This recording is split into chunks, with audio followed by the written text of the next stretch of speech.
দেশের সার্বভৌমত্ব, সমুদ্র সীমা ও সমুদ্র সম্পদের সুরক্ষায় কাজ করছে নৌবাহিনী।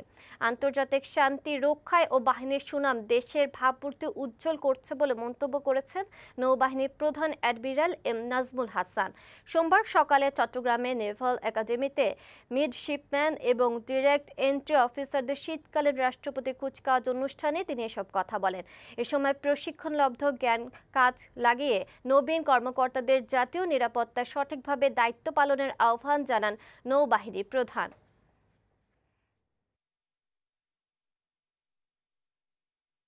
দেশের বর্তমান পরিস্থিতিতে আইন শৃঙ্খলা পুনরুদ্ধার ও জনগণের জীবন ও সম্পদের সুরক্ষায় বাংলাদেশ নৌবাহিনীর সদস্যগণ সাহসিকতা, নিষ্ঠা ও দেশপ্রেমের পরিচয় দিয়েছে। এছাড়াও অবৈধ অস্ত্র উদ্ধার সহ সার্বিক আইন শৃঙ্খলা পরিস্থিতি নিয়ন্ত্রণে বাংলাদেশ নৌবাহিনী গুরুত্বপূর্ণ ভূমিকা পালন করছে।